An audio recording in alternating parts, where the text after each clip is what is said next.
कहानी की शुरुआत टोक्यो में एक आम सुबह से होती है, जहां कई लोग अपनी रोजमर्रा की जिंदगी में व्यस्त है।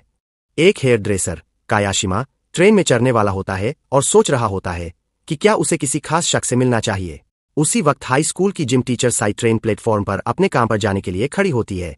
उसे अचानक एक आदमी शिराहामा मिलता है जो उसका पुराना जानकार होता है, क्रश। लेकिन शिराहामा उसे पहचानता हुआ नहीं दिखता और हमें पता चलता है कि वह भी ट्रेन का इंतजार कर रहा है। थोड़ी देर बाद ट्रेन आती है और तीनों साथ ही कई दूसरे यात्री ट्रेन में चढ़ जाते हैं। हर कोई अपने अपने ख्यालों में खोया हुआ है और अपने दिन की योजना बना रहा है। अचानक भूकंप का अलर्ट बजता है और अफरातफरी मच जाती है, क्योंकि कई लोग और चीजें गायब हो जाती है। ट्रेन फिर तेज रफ्तार से एक सुरंग में दाखिल होती है, जिसके बाद एक जोरदार धमाके की आवाज आती है जो जोर से हिला देती है। यात्रियों की वजह से उनका संतुलन बिगड़ जाता है और वे जमीन पर गिर जाते हैं। कुछ देर बाद ट्रेन आखिरकार रुकती है और यात्री सावधानी से उठते हैं। वे ट्रेन से बाहर निकलते हैं, लेकिन खुद को एक अनजान जंगल में पाते हैं। भीड़ आपातकालीन कॉल करने लगती है, लेकिन सिग्नल भी नहीं है। जैसे ही घबराहट बढ़ती है, शिराहामा खुद को फायर फाइटर के तौर पर परिचय देता है और सबको भरोसा दिलाता है कि सब ठीक हो जाएगा। फिर वह एक एक करके हर यात्री की जांच करता है, ताकि ये सुनिश्चित कर सके कि किसी को चोट तो नहीं आई। इसी बीच स्टेशन पुलिस ने पता लगाया कि एक ट्रेन का डिब्बा अचानक गायब हो गया है। उन्हें समझ नहीं आ रहा कि इतना बड़ा डिब्बा बिना किसी निशान के कैसे गायब हो सकता है। क्या ये भूकंप में चला गया होगा? नहीं, ऐसा हो ही नहीं सकता। ट्रेन के पास शिराहामा फैसला करता है कि वो टनल के अंदर जाएगा, ये देखने के लिए कि कहीं मदद तो नहीं मिलती। साई और कयाशिमा भी उसके साथ चलने की पेशकश करते हैं, जिस पर वो राजी हो जाता है। फिर तीनों टनल में चलने लगते हैं और जब वो टनल के अंत तक पहुंचते हैं तो जो उन्हें मिलता है उससे वो हैरान रह जाते हैं। वहां वो एक ही इमारत दिखी, उसके अलावा वहां सिर्फ एक बड़ा रेगिस्तान और पहाड़ी इलाका था। थोड़ी देर बाद तीनों वापस ट्रेन पर आए और बाकी यात्रियों को बताया जो उन्होंने देखा। इससे भीड़ और ज्यादा डर गई और उन्हें लगा कि वे किसी दूसरे दुनिया में है। फिर शिराहामा सबके पास गया और उनका नाम पूछा ताकि वो एक लिस्ट बना सके।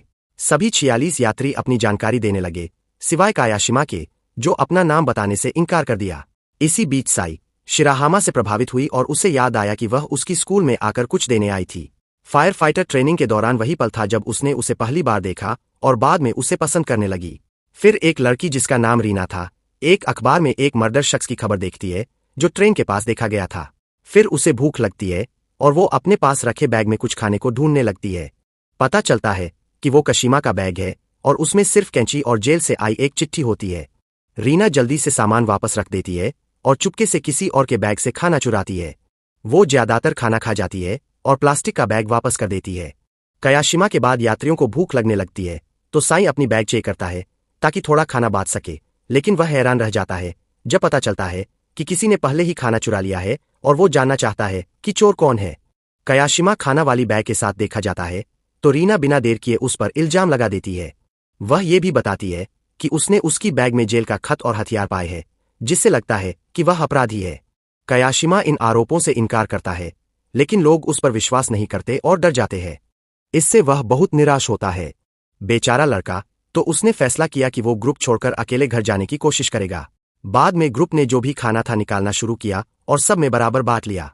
एक व्लॉगर लड़का सब कुछ रिकॉर्ड कर रहा था, क्योंकि ऐसे लोग तो होते ही है। जब उसने अपने कुछ पुराने फुटेज देखे तो पाया कि रीना खाना वाला एक थैला चोरी कर रही थी। उसने तुरंत ये सब दूसरों को दिखाया और वे लोग हैरान रह गए ये जानकर कि कयाशिमा बेदम है। हालांकि रीना को कोई ग्लानि नहीं हुई और उसने कहा कि उसने झूठ नहीं बोला। वो लड़का जो अपराधी था।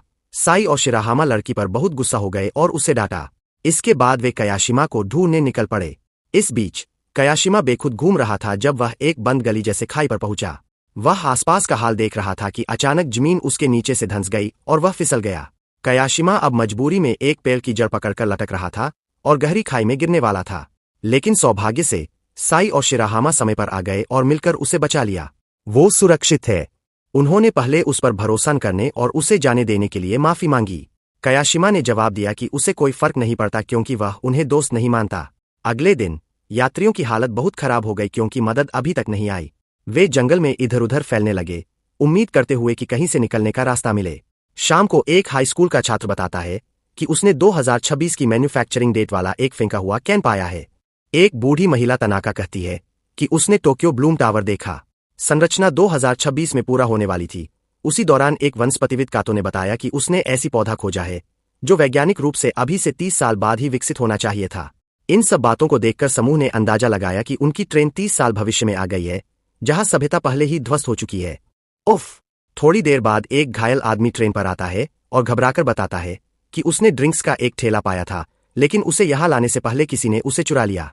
समूह फौरन फिर से रीना पर शक होता है, लेकिन वो जिद करती है कि इस बार वो बेगुनाह है। खैर, सबका मानना है कि चोर इनके बीच में ही होगा, जिससे इल्जाम और जबरदस्त बहस शुरू हो जाती है। शिराहामा बीच बचाव करता है ताकि माहौल ठंडा पड़े और बारिश का पानी जमा करने के लिए एक टार्प लगाता है। उम्मीद करता है कि कम से कम कुछ बूंदे पकड़ पाएगा, लेकिन अफसोस, बारिश नहीं होती, जिससे उनकी हालत और भी बेहाल हो जाती है। अगले सुबह ट्रेन के कंडक्टर ने टनका को पानी की बोतल के साथ पकड़ लिया और समझ गया कि वही ठेला चोर है। वह तुरंत उसे बाकी लोगों के पास ले जाता है। यात्री सच सामने आते हैं और तनाका इसे नकारता नहीं है। वह पानी के बदले पैसे लेने की पेशकश करता है, क्योंकि केवल वही जगह जानता है। लेकिन कायाशिमा बूढ़े आदमी को पकड़ लेता है और धमकी देता है कि अगर वह ऐसा बर्ताव करना जारी रखेगा तो उसे मार देगा। इससे तनाका डर जाता है और कहता है कि वह मजाक कर रहा था। अंत में वह समूह को गाड़ी की जगह तक ले जाता है। सबको एक एक पानी की बोतल दी जाती है, जिससे वे खुश होते हैं, लेकिन उन्हें पता होता है कि यह ज्यादा देर तक नहीं चलेगा और जल्दी ही पानी का कोई स्रोत ढूंढना होगा। अगले दिन एक छोटा समूह तलाश करने निकलता है। पानी के स्रोत के पास वे रास्ते में कुछ मेंढक और गीली जमीन देखते हैं, जो बताती है कि वे अपनी मंजिल के करीब आ गए हैं। कई घंटे चलने के बाद शिरामा एक सुरक्षा रस्सी बांधता है और सावधानी से चट्टान पर चढ़ता है, जबकि बाकी नीचे ही रहते हैं। वह आखिरकार ताजा पानी का स्रोत ढूंढ लेता है और बाकी लोगों को इसके बारे में बताता है। लेकिन जैसे ही शिरामा आगे बढ़ता है, वह हैरान रह जाता है, क्योंकि उसके सामने एक विशाल समुंदर होता है और दूर माउंट फूजी भी दिखता है। लेकिन यह वही माउंट फूजी नहीं है जिसे वे जानते थे, क्योंकि आसपास कहीं भी कोई सभ्यता नहीं दिखती। ट्रेन में वापस आते हुए शिराहामा यात्रियों को माउंट फूजी की तस्वीर दिखाता है, जिससे वे सब हैरान रह जाते हैं, क्योंकि इससे उनकी भविष्य में यात्रा करने की थ्योरी सच साबित हो जाती है। फिर वे अपने फोन पर अपने प्रियजनों के लिए आंसू भरे संदेश रिकॉर्ड करने लगते हैं, ताकि अगर वे कभी वापस न आए तो उनका संदेश पहुंच सके। इसी बीच साई कायाशिमा के पास जाता है और दोनों एक दिल से दिल की बात करते हैं। इस दौरान कायाशिमा अपनी जिंदगी के बारे में बताता है कि उसने अपने छोटे भाई तात्सुया को पालने के लिए कितना मेहनत की। वह समझाता है कि उनके माता पिता उन्हें छोड़ गए थे, इसलिए उसने सब कुछ अकेले संभाला।